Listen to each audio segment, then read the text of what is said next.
యోహాను ఆయన ఎంతో ఆసక్తి కలిగిన వాడు గనక అతనికి కొంచెం అసహనం ఉండే. మన బ్యానర్ పెట్టలేదు గనక, మన బ్యానర్ కిందికి రాలేదు గనక, how can he do this, ఆయన ఎలా చేయగలడు, నేను వాడిని నిర్బంధిద్దాం, వెళ్ళగొడదాం అనుకుంటున్నాను అంటే ప్రభు చెప్పాడు, no no no, don't do that, let him do it. నా నామమున అద్భుతం చేసిన వాడు దానికి విరోధంగా నన్ను నిందించడానికి వానికి సాధ్యం కాదు అని చెప్పారు. మనకందరికీ తండ్రి ఒకరే, మనకందరికీ యజమానుడు ఒకరే, మనకందరికీ జ్యేష్ఠ సహోదరుడు ఒకడే. కనుక మనం అందరం అన్నతమ్ముల్లాగా దేవుని పనిలో ముందుకు సాగిపోవడానికి మనల్ని మనం సమర్పించాల్సినటువంటి అవసరత ఉంది.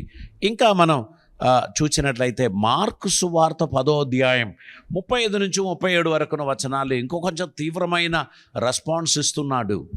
జెబెదాయి కుమారులైన యాకోబును యోహానును ఆయన యొద్దకు వచ్చి, బోధకుడా, మేము అడుగునదెల్లా నీవు మాకు చేయగోరుచున్నామని చెప్పగా ఆయన నేను మీకేమి చేయగోరుచున్నారని వారిని అడిగాను. ఆయన నేను మీకేమి చేయగోరుచున్నారు అని వారిని అడిగారు. వారు నీ మహిమయందు నీ కుడివైపున ఒకడును నీ ఎడమ వైపున ఒకరును కూర్చుండునట్లు మాకు దయచేయమని చెప్పి రిజర్వ్ చేయండి. ఇప్పుడేమడిగారు జెబెదాయి కుమారులు, ఎంతో హుషారు చూడండి. నీ మహిమలో ఒకరు మీ కుడివైపున ఒకరు మీ ఎడమ వైపున ఉండుటకు వరం ఇవ్వండి.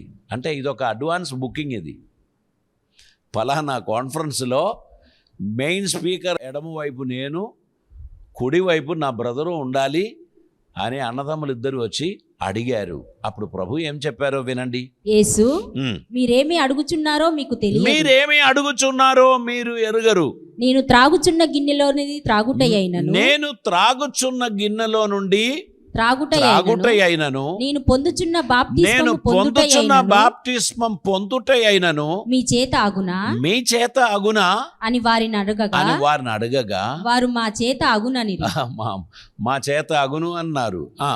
అప్పుడు యేసు, నేను తాగుచున్న గిన్నెలోనిది మీరు త్రాగేదరు, నేను పొందుచున్న బాప్తిస్మము మీరు పొందేదరు గాని నా కుడివైపునను ఎడమ వైపునను కూర్చుండనిచ్చుట నా వశములో లేదు. అది ఎవరికి సిద్ధపరచబడనో వారికే దొరుకునని వారితో చెప్పాను. మీరు అడిగినవి నేను చేయడానికి కాస్త అభ్యంతరం ఉంది. ఎందుకంటే అది తండ్రి ఎవరి కోసం ఏర్పాటు చేశారో అది వారికే దొరుకును. నేను పొందిన బాప్తిస్మం మీరు పొందవచ్చు, నేను త్రాగిన గిన్నెలో నుండి మీరు త్రాగవచ్చు. ఈ అపోస్తులందరూ కూడా యేసయ్య వెంబడించిన శ్రమలను అక్షరాల అనుభవించి వారి ప్రాణం పెట్టినటువంటి వారే. కనుక ప్రభు చెప్పారు అది సాధ్యమే, కానీ నా ఎడమ వైపున కుడి వైపున నేను ఎవరిని కూర్చుండపెట్టలేను, ఎందుకంటే ఆ డిసిషన్ నేను తీసుకోలేను అని చెప్పారు. మనకు ఈ కాలంలో మన సంఘాలలో మన సమాజములలో ఇటువంటి కోరిక కలిగిన వారు ఉంటారు, చాలామంది ఉన్నారు. ప్రధాన స్థానం, ప్రాముఖ్యమైన పొజిషన్ నాకు కావాలి అనే ఆశతో దాన్ని రిజర్వ్ చేయడానికి ప్రయత్నించేటువంటి వారు ఉంటారు. గుర్తుపెట్టుకోండి, ప్రభు ఎవరిని కూర్చొనిస్తారో మనం వారిని గౌరవిస్తాం. ఏ కాలంలో ఎవరు ఆ నాయకత్వంలో ఉంటారో వారికి మనం విధేయులమై నడిచినట్లయితే మనం దేవుని బిడ్డలం. మనము ఎప్పుడు కూడా పదవి వ్యామోహులుగా మనం ఉండకూడదు. పదవి అనేది ఇంపార్టెంట్ కాదు, దేవుని కార్యం జరుగుట అనేది ఇంపార్టెంట్. ఒక మాట ఇలా ఉంది, ఎవరు దంచినా మనకు బియ్యం కావాలి. ఆ దంచిన వారు ఇంపార్టెంట్ కాదు. అల్టిమేట్గా ఏమి సమకూర్చబడుతున్నది? బియ్యం సమకూర్చబడుచున్నది. దంచినది నేను దంచొచ్చు, మీరు దంచొచ్చు, ఎవరైనా దంచొచ్చు, కానీ బియ్యం బయటికి రావాలి. ఆ పర్పస్లోనే మనం పని చేస్తున్నాం. దేవుని నామానికి మహిమ కలగాలి. నన్ను దేవుడు అనుమతించిన స్థానంలో నేను వాడబడడానికి తగినటువంటి కృప దేవుడు నాకు ఇవ్వాలి అని మనం ప్రార్థన చేయాలి. నేను నా తోటి సహోదరునితో గొడవ పడడం కానీ పోటీ పడడం కానీ నేను చేయకూడదు. నేను చేయవలసినది అతనికి సహాయకరంగా ఉండి, అతనికి కాంప్లిమెంట్గా ఉండి, అతడు చేయించిన పనికి ప్రోత్సాహం ఇచ్చి, నేను అతనితో కలిసి ఆ పనిని తుదముట్టించుటే ముఖ్యమైనటువంటి విషయం. ఏదైనా ఒక సక్సెస్ ఎక్కడైనా జరిగింది, ఏదైనా ఒక విషయంలో, ఎవరి వలన కలిగింది అంటే నా వలన కలిగింది అని చెప్పడానికే మనం ఇష్టపడతాం. ఫలానా వ్యక్తి వలన కలిగిందండి అని చెప్పేవారు చాలా తక్కువ మంది ఉంటారు. నేనేనండి అని చెప్పడానికే మనం ఇష్టపడతాం. రాజకీయ రంగంలోనైనా, సామాజిక రంగంలోనైనా, ఇంటిలోనైనా అందరం కలిసి చేసిన పనికి ఒకరు క్రెడిట్ తీసుకుంటారు. కానీ ఇక్కడ ప్రభువు చాలా అద్భుతమైన గుణపాఠాలు మనకు నేర్పిస్తున్నారు. మనం ఎప్పుడు కూడా దేవునికి మహిమ కలగాలి అనే ఉద్దేశంతో మనం నడవాలి. అందుకే ప్రభు మన జీవితంలో నేర్పించుచున్న ప్రతి విషయాలు కూడా ఆయనకు ప్రీతికరంగా ఉండాలి అని మనం ఆశించి, దేవుని పనిలో మనము ఆసక్తి కలిగిన వారిగా మనం ముందుకు వెళ్ళాల్సినటువంటి అవసరత ఉంది. దేవునికి స్తోత్రం.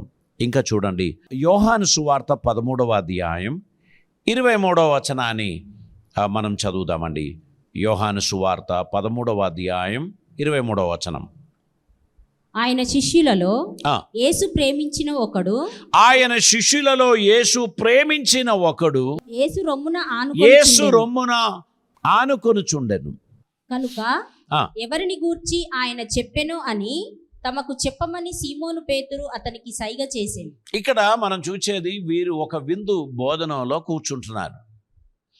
ఆ బోధనలో కూర్చున్నటువంటి సమయంలో యేసుని రొమ్మున ఆనుకొనిన వాడు యోహాను, యేసు ప్రేమించిన శిష్యుడు. ఇప్పుడు సీమోను ఎక్కడున్నాడు? అందరికంటే చివరిగా ఉన్నాడు. మీరు చూస్తే యేసు ప్రతి ఒక్కరి పాదాలు కడిగి కడిగి కడిగి సీమోను దగ్గరికి వచ్చినప్పుడు ఆయన చెప్పాడు, నువ్వు మాత్రం నా పాదాలు కడగడానికి వీల్లేదు. అప్పుడు ప్రభు చెప్పారు, నేను నీ పాదాలు కడగకపోతే నీకు నాతో పాలే లేదన్నాడు. అప్పుడు వెంటనే ఏమన్నాడు? నా పాదాలే కాదు, నన్ను పూర్తిగా స్నానం చేయించండి అని చెప్పాడు. ప్రభు చెప్పాడు, ఇప్పుడు నువ్వు శుద్ధి గలవాడు, నీ పాదాలకే దుమ్మంటిద్ది కానీ నిన్ను పూర్తిగా స్నానం చేయించాల్సిన అవసరం లేదు అని ప్రభు చెప్పి, అటువంటి దుడుకుపోతును చక్కని అపోస్తులుగా ప్రభు తయారు చేశారు 3 సంవత్సరాల్లో. సీమోనును ప్రభు ఎంతగానో ప్రేమించాడు. ఆయన చివరిగా మరణ సమయంలో తన తల కిందిగా కాలు పైకి పెట్టి సిలువ వేయండి అని చెప్పాడు. ఎందుకని? నా ప్రాణనాథుని పాదాలు ముద్దు పెట్టుకొని ప్రాణం పోగొట్టుకునే ధన్యత నాకు ఇవ్వండి అన్నాడు. ఆయన చివరి కోరిక అదే.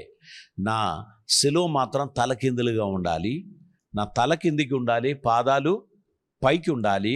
ఎందుకంటే యేసయ్య పాదాలు ముద్దు పెట్టుకొని మరణించే అవకాశం నాకు ఇవ్వండి అన్నారు. సీమోను ఒక్కడనే అలా తలకిందులుగా సిలువ వేసినట్లు చరిత్రలో మనం చూస్తూ ఉన్నాం.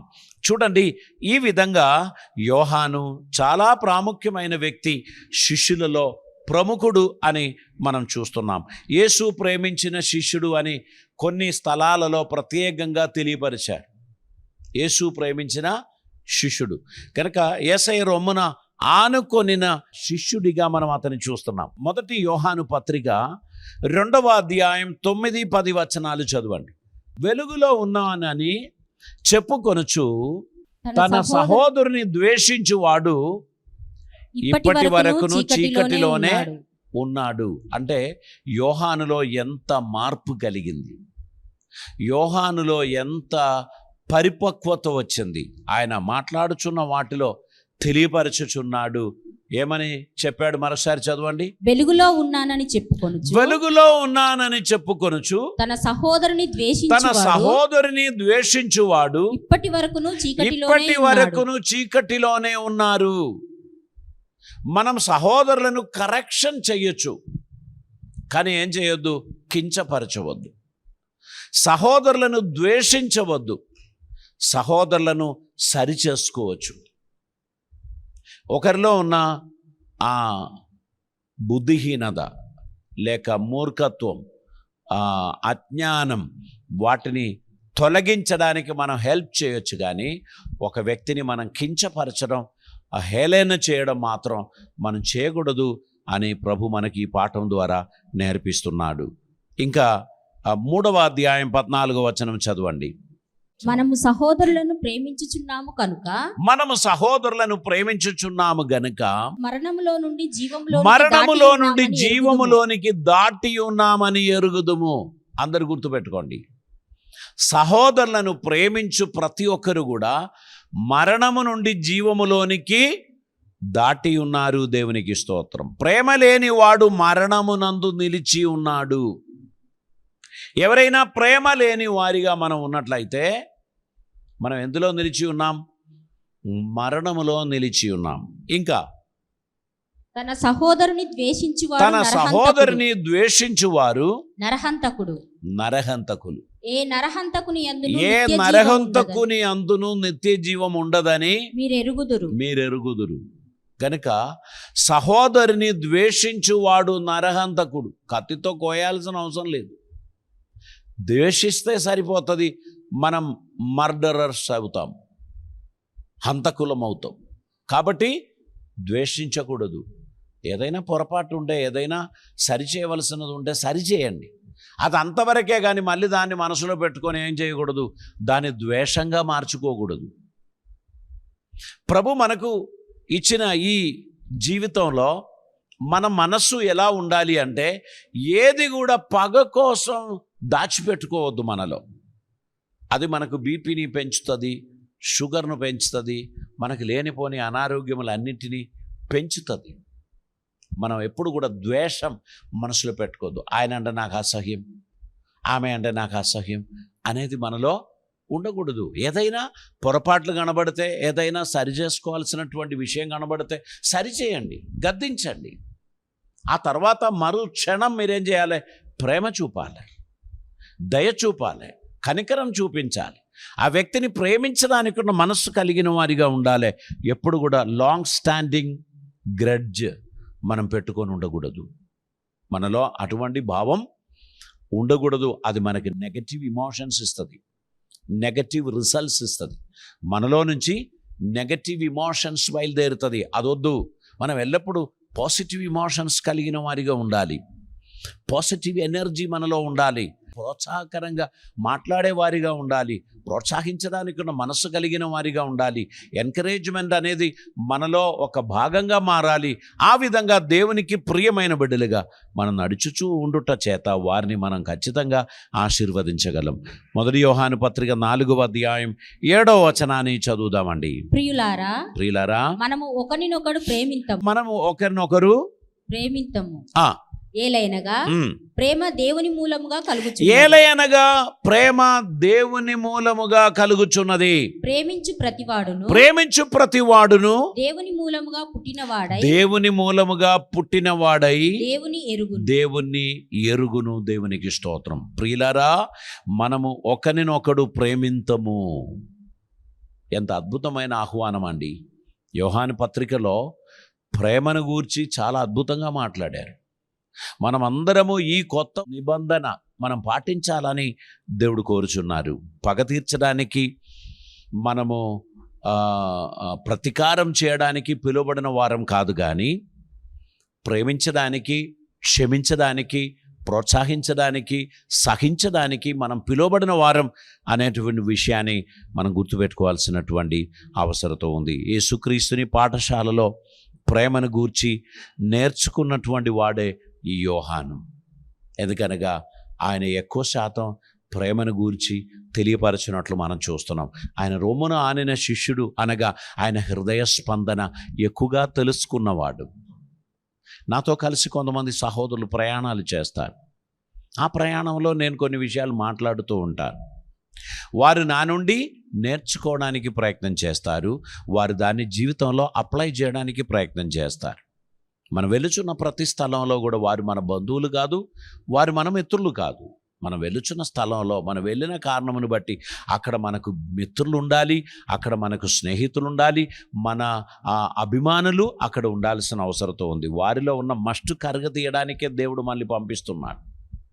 ఆ మస్టు కరగదీస్తే వారు ఖచ్చితంగా మనల్ని అభిమానిస్తారు. ఈరోజు దేవుడు తన సేవకుని ద్వారా నాతో మాట్లాడాడు, నాలో ఉన్న మస్టు కరిగిపోయింది, నేను ఒక నూతన వ్యక్తిగా మార్పు పొందాను అనేటువంటి విషయంలో సంతోషించడానికి దేవుడు మనకు సహాయం చేస్తాడు. కనుక క్రీస్తుని పాఠశాలలో మనం నేర్చుకున్న విషయాలన్నీ కూడా మనం మన జీవితంలో నిలబెట్టుకోవాలి. యేసుక్రీస్తుని శిలువ దగ్గరికి మనం వెళదాం. యోహాను సువార్త 19వ అధ్యాయం దాని 26వ వచనాన్ని మనం చదివితే, శిలువ వేయబడిన క్రీస్తుని శిలువ దగ్గర యోహాను నిలిచి ఉన్నాడు. ఆ యోహానుతో ప్రభు మాట్లాడుచున్న మాట 26వ వచనంలో, యేసు తన తల్లియు ఆ, తాను ప్రేమించిన శిష్యుడును దగ్గర నిలిచి యేసు తన తల్లియు తాను ప్రేమించిన శిష్యుడును దగ్గర నిలిచి ఉండుట చూచి, అమ్మా అమ్మా ఇదిగో నీ కుమారుడు ఇదిగో నీ కుమారుడు అని తన తల్లితో చెప్పాను. తరువాత శిష్యుని చూచి ఇదిగో నీ తల్లి అని చెప్పాను. ఆ గడియ నుండి ఆ శిష్యుడు యేసుని ఆమెను తన ఇంట చేర్చుకొనెను. దేవునికి స్తోత్రం. ఆ నిమిషం నుండి యోహాను యేసయ్య తల్లిని తన ఇంట చేర్చుకున్నారు అనేది మనం వాక్యంలో చూస్తున్నాం. So he was an obedient disciple. యేసుక్రీస్తుని విధేయత కలిగిన శిష్యుడు, అభిమానం కలిగిన శిష్యుడు, ప్రభు ఏది చెప్పినా దాన్ని అక్షరాల అర్థం చేసుకునే శిష్యుడు.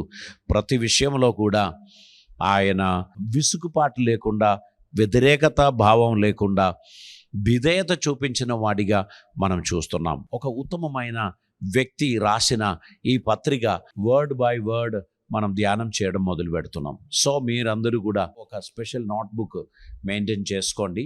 ఇప్పటి నుంచి మనం దీన్ని స్టడీ చేస్తూ ఒక చక్కని పఠనం యోహాను పత్రిక గురించి మనకు ఉండినట్లు, అదొక మన లైబ్రరీలో ఒక అసెట్గా ఉండినట్లు, మన పర్సనల్ స్టడీ బుక్గా ఉండినట్లు మనం దాన్ని కంప్లీట్గా భద్రం చేసుకోవడానికి ఉన్న ప్రయత్నం చేద్దాం. పరిశుద్ధాత్మ దేవుడు ఈ గ్రంథ పరిచయాన్ని ఈరోజు మనకు చేయడం జరిగింది. ఇది ఎందు నిమిత్తమై రాశారు, ఎటువంటి సిచ్యువేషన్లో రాశారు, దీని ఉద్దేశం ఏంటి, ఈ పత్రిక ఒక పాత్ర ఏంటి, మరియు యోహాను గూర్చి కూడా కొన్ని విషయాలు ఈరోజు మనం నేర్చుకోవడానికి దేవుడు కృప చూపాడు. కనుక దేవుడు మన అందరినీ ధారాళంగా దీవించిన గాక. ఒక అద్భుతమైన వ్యక్తిత్వం యేసుని శిష్యుడైన యోహానునిది. ఆయనను గూర్చి మనం పఠనం చేస్తున్న కొలది మనలో కూడా ఆ భావం రావాల్సినటువంటి అవసరత ఉంది. మనం కూడా మన జీవితంలోనికి కొన్ని క్వాలిటీస్ అడాప్ట్ చేయడానికి దేవుడు మనకు సహాయం చేయాలని మనం ప్రార్థన చేద్దాం. ధారాళమైన కృపలతో దేవుడు మన నింపునుగాక. తల్లు వంచుదాం, ప్రభు సన్నిధిలో మనం ప్రార్థన చేద్దాం. పరిశుద్ధుడైన తండ్రి, కృపామయుడైన దేవా, నీకు వందనాలు. అద్భుతమైన ఈ సమయం కొరకై నీకు స్తోత్రం చెల్లిస్తున్నాం.